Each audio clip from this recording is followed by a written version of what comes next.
انا واختي تفاهمنا اللعب حجره ورقه مقص، واللي تخسر هي اللي تطيب العشاء. وكما العاده والعوايد انا اللي خسرت. هي قلت لها شوفي يا اختي غادي ندير لك واحد العشاء يا ودي تاكلي صباعك من موراه. المهم ارواحوا نطيبوا مع بعضنا وهيا نبداو. نجيبو صدر تاع الدجاج بعد ما كنت نقيتوه مليح وغسلته بالملح والخل. نبدا نقسم فيه كيما من هاك في الوسط. كي نقسمو نقلبو ونجيب بلاستيك غذائي نحطو عليه. نجيب المطرقه هذه ونبدا نضرب نخرج كاع جنوني فيه.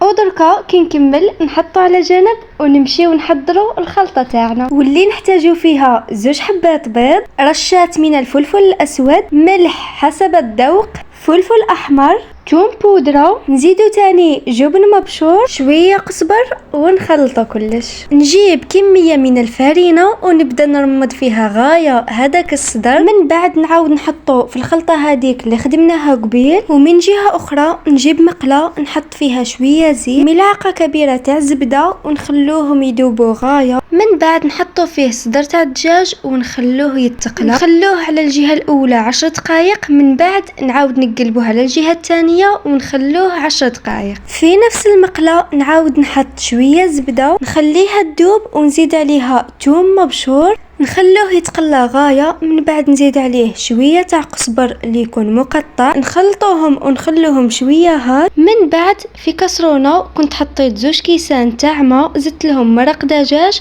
خليتهم يغليو غايه. بعد ما غلاو زدتهم للثوم والقزبر هذاك وخلطت كلش. في الاخير نزيد شويه جبن مبشور والتوابل اللي هما كركم، فلفل احمر، شويه زعتر نحكوه بين يدينا ونخلطو كلش. نعاودو نحطو في لاصوص الصدر هذاك تاع الدجاج، نغطسوه مليح نخلوه يشرب غايه هذيك لاصوص من كلا الجهتين. وتاني لاصوص هذيك نخلوها تعقد مليح. من بعد نجيبو الطباسه تاعنا. الصدر هذاك كنت قسمته على 2، حطيت نص ليا والنص لاختي، زدت معهم لي فخيت اللي كنت قليتهم. نحطو لاصوص تاعنا على الوجه، وها هو الطبق تاعنا واجد. نتمنى يكون عجبكم. ما تنساوش تصلوا على رسول الله عليه افضل الصلاه والسلام، وشهيتكم في الجنه بصحتكم.